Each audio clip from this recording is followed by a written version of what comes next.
Hey everybody, this is Wes. I'm back with another painting video. I finished two small pet portraits as commissions recently. And for some reason I went to another pet portrait, another dog portrait as my next painting. I think I had the idea of doing a quick version, like a no pressure version of a pet portrait, since commissions involve getting it exactly right.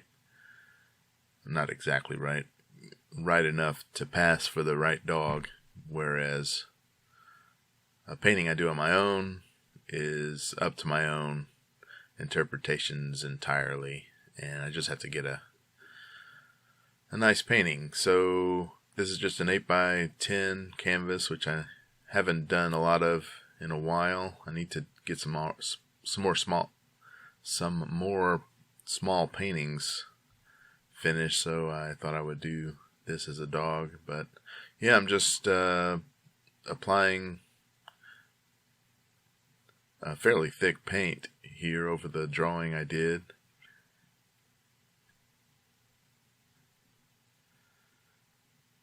Kind of like the textured look of the background going in vertical stripes, so I kind of kept that consistent.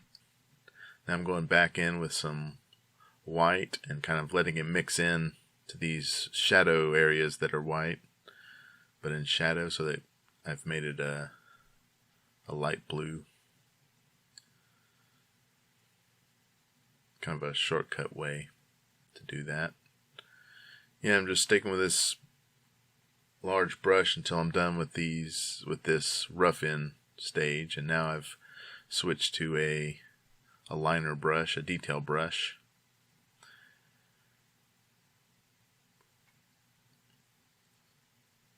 A lot of this dog was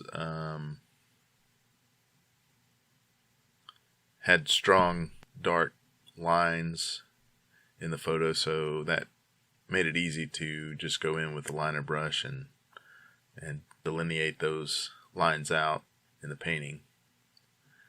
So that's kind of what I'm doing. I'm just a bit of outlining and a bit of filling in the darkest parts from the photo.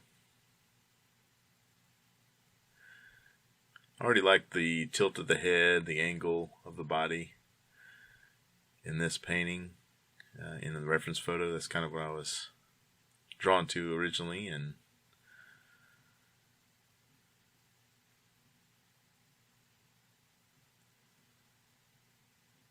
as always, my rough stage, that first bit of painting, was kind of done quickly without much thought of getting it exactly right. Just getting close enough. And then this stage is, I'm taking a bit more time looking at the reference photo and trying to get those lines placed correctly to get it to read as a a blue heeler dog.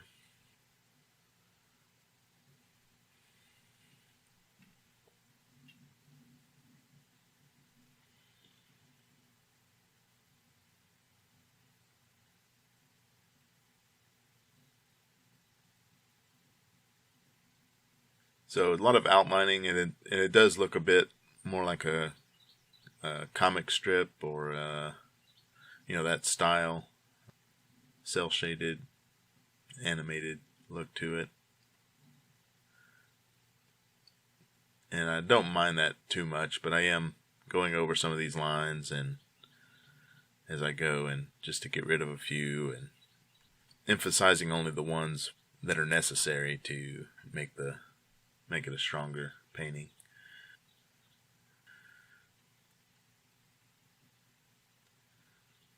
So there were some of these warmer orange tones in the dog's fur, so I'm kind of going in and adding those where I see them and where they could potentially be. They aren't all there, but anytime I add a color in one place of the painting, I need to add it in other places as a shortcut for color balance throughout.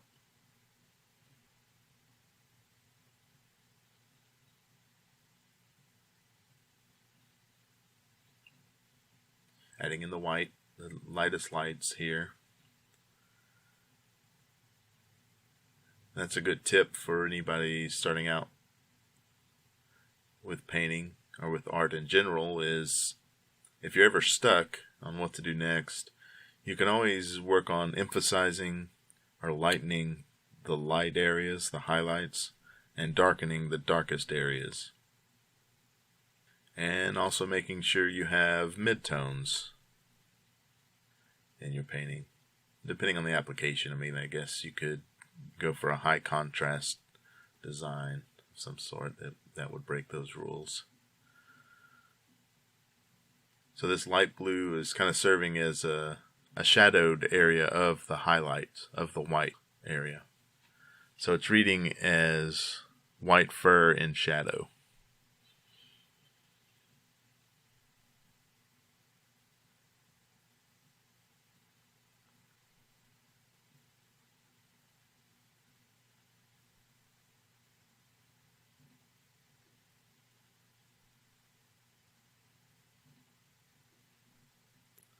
The one thing in this video, even in the finished painting that I show at the end, is that I corrected after filming the video, is that little triangle of orange below the dog's chin is way too... In the photo, it's actually white fur that just had a warm glow to it. But it reads here as orange fur or brown fur. It's something I didn't notice while I was doing this painting and filming it. But then afterwards, I returned to it and just added a bit more blue, a bit more white, and kind of, toned down the orange of the fur. And that made a big difference, I think.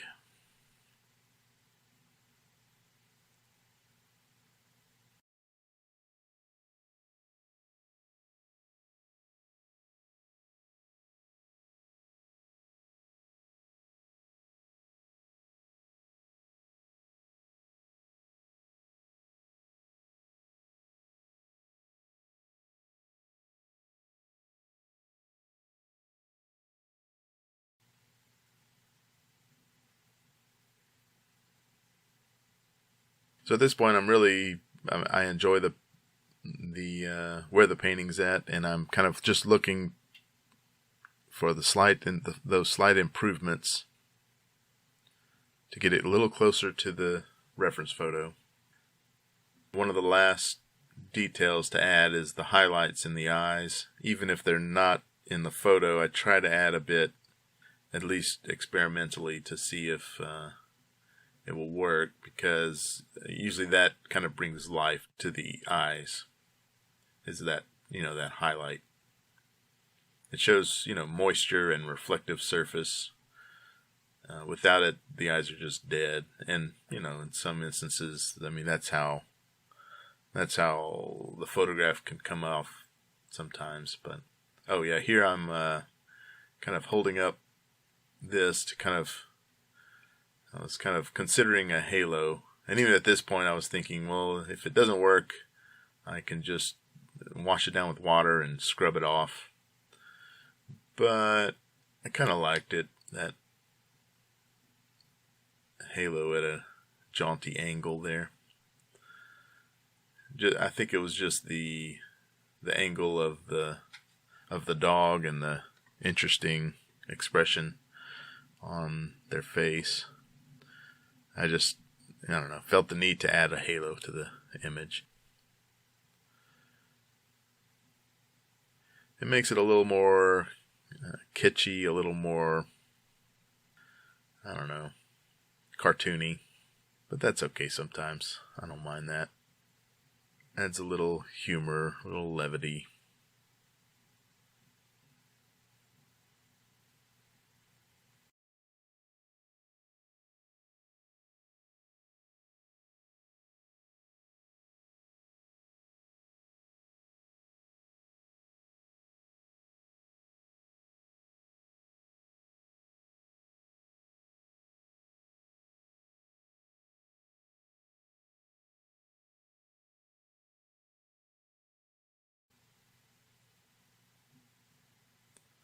Kind of overdid it with the red in the ears, although I was, just trying it out. But you'll see I tone it back down again. Oh, here, go and wipe it out. I forgot about that. Like I said, the only thing at the end that I did change after this video was made was toning down that orange below the chin. Just didn't notice it at the time.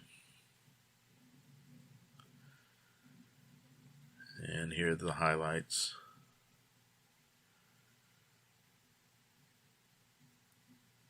Yeah, that just brings it to life, I think.